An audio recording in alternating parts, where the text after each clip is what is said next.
What live-action adaptation is Ryan Reynolds tackling now? And who is taking care of Sabine Wren's Loath Kitty? Stick around, nerds, because we're about to find out. It's time for This Week in Nerdy News.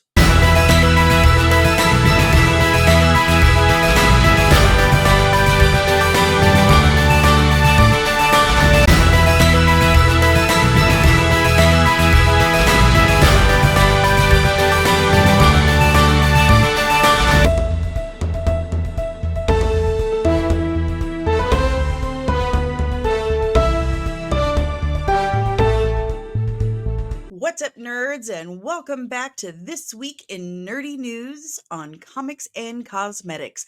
I'm your host, licensed cosmetologist and registered super nerd Danny Sansasi, and that furry little lump of love over there is my co-host, Tiny. Guys, we have so much that was announced and went on last week, we really need to dive right in. In the world of Star Wars, Vanessa Marshall, the voice of Hera Syndulla on the animated series Star Wars Rebels, has expressed interest in portraying the one, the only Mara Jade in live action. Folks, I say we take her up on that offer. And months of radio silence on Bad Batch's third and final season, we finally get word that the final mix of the final season has finally wrapped. So, director of Godzilla -1, which looks super dope, by the way, Takahashi Yamazaki, has stated he'd love to direct a Star Wars movie. In an interview posted by Slashfilm, he says, and I quote, "I watch Star Wars, and that's how I end up becoming a filmmaker. I'm really hoping I get the call and they bring me on Star Wars. I think more Japanese or even just an Eastern take on Star Wars would be really, really interesting. So I hope they call me up. By the maker, I think he's got it." If you're a Star Wars fan and you don't know that George Lucas took a lot of inspiration from Kurosawa films, just know that George Lucas took a lot of inspiration from Kurosawa films. So having an actual Japanese director come in and direct some Star Wars, that actually might be the ticket to reinvigorate our beloved yet flailing franchise in with some fresh inspiration of the thing that inspired it in the first place. Just makes logical sense to me. What do I know? I just do hair and makeup. And in an interview with Entertainment Weekly, Dave Filoni has finally answered the question that all of us have been desperately asking. Where is Sabine Wren's Loath cat? Is he okay? Is he being fed? Is he getting pets? Is he happy? Filoni says that Sabine left the door cracked for him. She left the door cracked. So basically, the cat is completely alone. Nobody is giving him pets. He is going out and hunting for his food. He is sad and he is lonely. And Dave Filoni, you are a monster, sir. You are a monster. Loath kitties need pets. Look, Tiny is very upset. Look at him. He can't survive with not getting pets for an hour. I can't imagine what that Loath kitty is going through right now. Sabine is a bad cat mom. Now, the world of the MCU has been very noisy the last couple of weeks. It's been insane. First on our list, I'm hearing that the Fantastic Four, Shang-Chi 2, Deadpool 3, and Spider-Man 4 will all be the path to Secret Wars.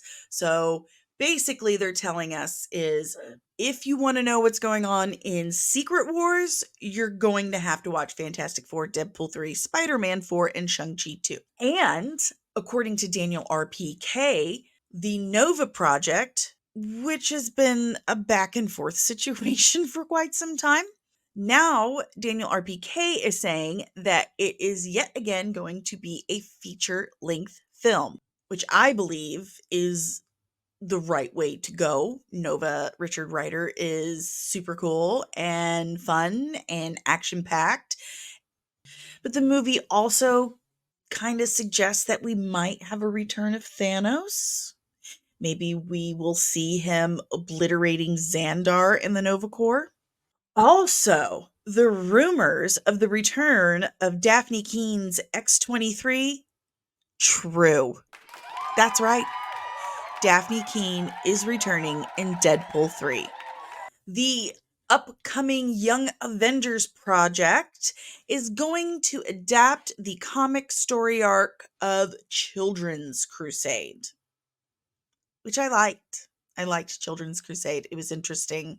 Marvel is currently on the hunt for writers for Shang-Chi 2 that they're looking to start filming within the next year. So between 2024 and 2025 is when they want to start filming. So if they're wanting to film that soon and they're still looking for writers, I have concerns.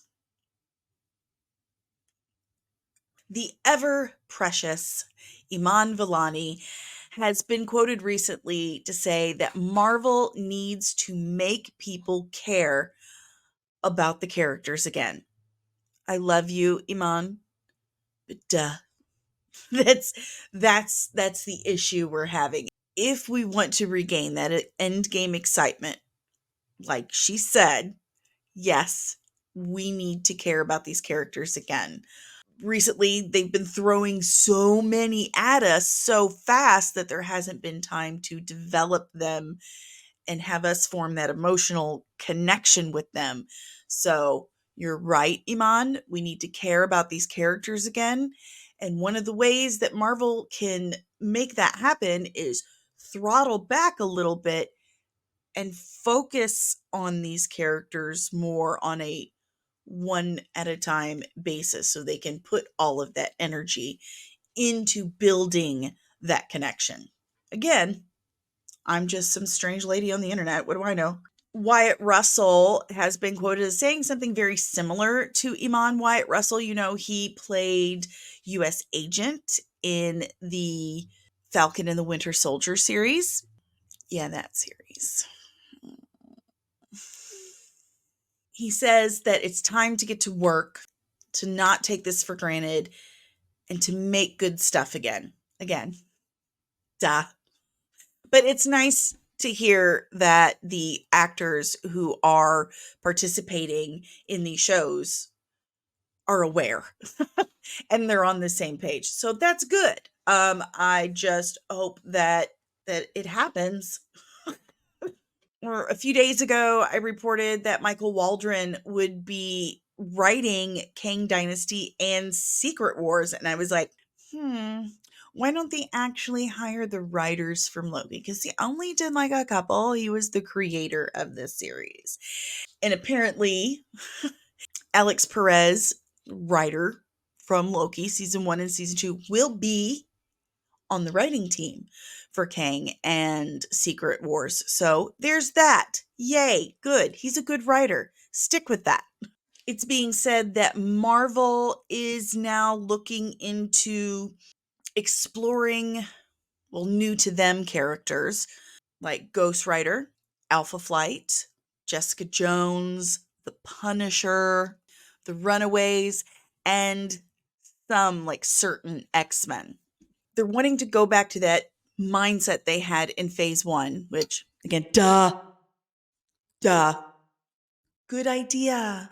Characters that we do like, that did well on Netflix, like Punisher and Jessica Jones. Not only are we getting word that Elsa Bloodstone and Werewolf by Night will definitely be a part of the Secret Wars project, but Elsa Bloodstone has her own project in development. And I'm kind of here for it. I'm really into leaning more into that fantasy, magical, and the darker side of Marvel. Even though in the Marvel world, all magical roads eventually lead to something cosmic, which can be kind of boring, if I'm being honest. But I like the magical, darker Marvel stuff, and who knows, it could be good. It could be crap. The Salem 7 that are in the Agatha Darkhold Diaries series will not have their animal human hybrid forms, but they will have some super cool transformations into their animal forms. And I noticed from the casting list that all of the Salem 7 are all women. In the comics, they weren't. In the comics, like 4 of them were dudes. So I'm not a big fan of constantly departing from the source material. But as I always say, I reserve my final judgment for when I actually watch it. So Tiny has some reservations, clearly. And of course, more from everyone's favorite Bob Iger. Hey, what happened? You all right? All good? Oh, yeah. He's just really startled by the Bob Iger quotes. Bob Iger has been coming out saying my bad for like the last week. When he met with all the higher up Disney execs, he was like, listen, I'm losing money. I came out of retirement for this. Are you serious? And as far as his feelings go towards why the quality has been lacking in Disney properties, he says that they've lost sight and that entertainment should always come first and the message second, that they focus too much on the message and not enough on the entertainment. Well, no, Bob. Welcome to the party. Have a seat. All the food is cold and the beer is warm because you're super late. When asked about the underperformance of the Marvels, Bob Iger blamed it on lack of executive producer supervision on set. He says that with the Marvels and other properties, there weren't enough Marvel executives on set to babysit and keep an eye on everything. Basically, he's blaming it all on Kevin Feige. And as we all know, Kevin Feige kind of blames it on Kevin Feige, so to speak. Normally, Feige was hands-on with every single project, but Marvel got too big and he's only one person, so he started delegating. And what happened? This happened. In the world of the DCU, David Zaslav patted himself on the back pretty hard, stating how it took courage for him to cancel the Batgirl project and to completely erase hundreds of people's hard work for a couple of years. He said that it was difficult, but it took courage and that he saved a lot of money. Zack Snyder, still in the news, God bless him. He has come out to say, and this is posted in a Variety article, that he is done with the world of DC Comics. He's no longer going to be doing any DC movies. So for the Snyder cultists out there, this is no news at all because they've completely ignored it. Unfortunately, Zack Snyder had other things to say, and this concerns me for him as a person. He defends The Flash. He said it was a good movie and that it was difficult for Ezra Miller to play opposite to Ezra Miller in the film, and that Ezra Miller did a wonderful job. Zach, I think it's time to stop talking. This was excellent filmmaking. In other news, I Am Legend 2 is legit in the works, with Will Smith and Michael B. Jordan attached, and Will Smith is saying that this film will be based on the alternate ending from I Am Legend 1. Super cool news. It turns out that the film Madam Web has the exact same writers as Morbius. Anyone surprised? Sony's gonna Sony. This week we had a lot of first looks. The first trailer for Amazon Studios' Fallout series just dropped, and it doesn't look bad. First of all, I should clarify, never played the game. I'm not a big video game person, but my kids played Fallout, and according to my 21-year-old son, he's not going to watch it because he says it's a huge departure. I'm not going to pretend like I know anything. When I saw the trailer, it looked like a show I would watch. Mr. Robot creator Sam Esmail has been working on a Battlestar Galactica reboot for quite some time now. And he says we're getting closer and closer. He's got a good outline. Apparently it's going to be super expensive. I really love Battlestar Galactica. I love the first Battlestar Galactica, not so much Battlestar 1980. But I loved the 2004 Battlestar Galactica. That was peak. It's still a great series. Excellent rewatchability. So don't this up, Sam. We also got our first look and trailer of Anya Taylor-Joy in Furiosa, and that one looked good.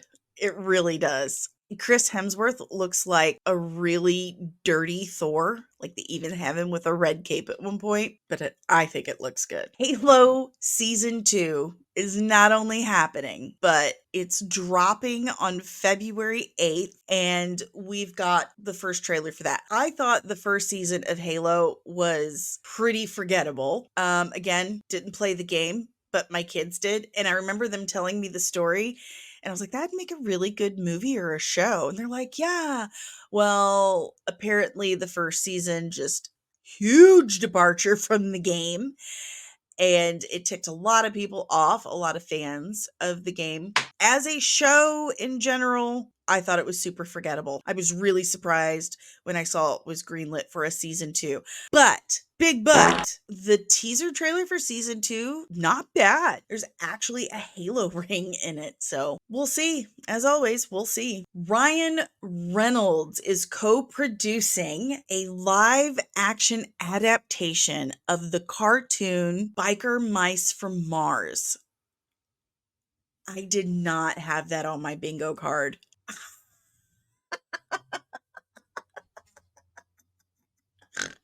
Let's see what he does with it, shall we? And Beetlejuice 2 has wrapped filming in Vermont. I really hope it's good. I really do. I love Beetlejuice. Who doesn't love Beetlejuice? I'm hoping that because Tim Burton is the one doing it, that's a good sign.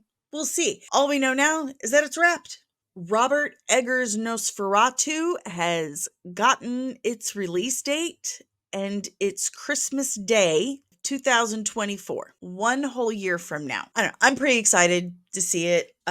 Clearly, I love vampires, so pretty stoked. Kind of sad that it's so far out. Not only is Furiosa being released in theaters on May 24th of next year, but so is Kingdom of the Planet of the Apes and Garfield. Like all of them at the same time. That's probably going to be a really good day for movie theaters, which have really been struggling. Those were at the Rebel Moon panel with Zack Snyder at CCXP in Brazil this past weekend.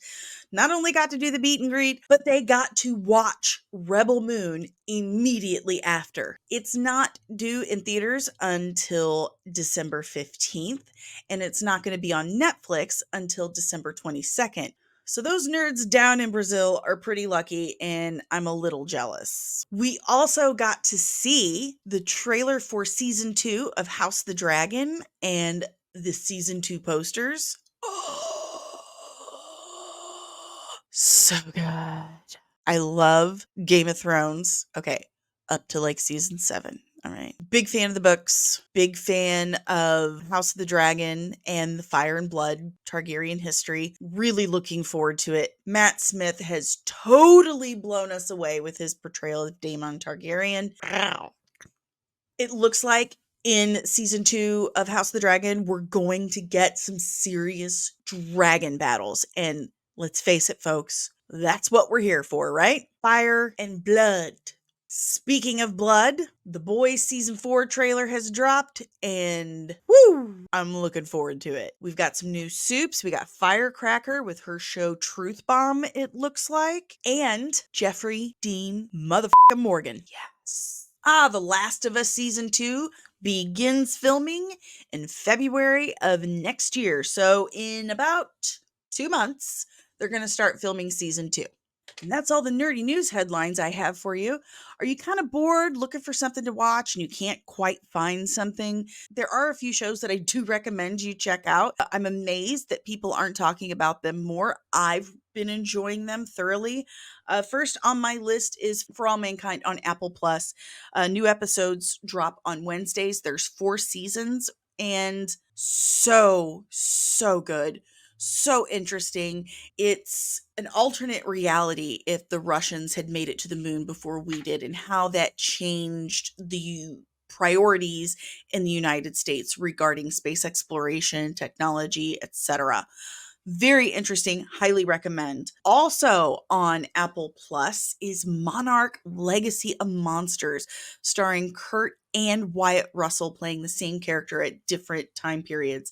Highly recommend. I think there's 4 episodes out right now. New episodes drop on Fridays. Really good stuff. If you're a fan of Godzilla, Mothra, King Kong, watch this show. Another show I highly recommend is Shining Vale. Season 2 just finished. It's all on Stars. Those episodes usually drop on Friday, but there's 2 seasons out, starring Courtney Cox, Greg Kinnear. Good stuff. Very humorous, scary, suspenseful. If you like a good, okay, is she crazy or is this really happening?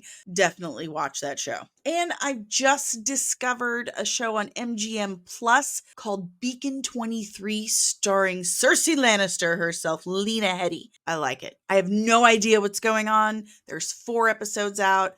I think they drop on Sundays. Very intriguing sci-fi show. It's about kind of a deep space lighthouse that's positioned by some dark matter. I have no idea what's going on in this show. So I keep watching to find out what is going on. They've got my attention. If you like the content that I'm putting out, please make a sacrifice to our algorithm overlords and smash the like button. If you're new, I sure hope you subscribe and ring the notification bell so you get notified whenever we're back with more nerdy news. If you'd like to help support the channel, thank you. We have several options for you to choose from. First, we have this handy dandy QR code where it'll take you to buymeacoffee.com and you can tip as little or as much as you like. You can also check out our Patreon, where you get behind the scenes, extras, merch, and your name at the end of credits of every video on comics and cosmetics. And we have a super cool merch store at tpublic.com where you can get things like my Comics Redacted mug or my Comics and Cosmetics shirt. We have so many designs to choose from, including our brand new one of Emperor Tiny, the sweetest of boys. That's all the nerdy news I have for you guys today. I hope you have a wizard week, and I will see you in the next one. Stay nerdy, babies. Bye.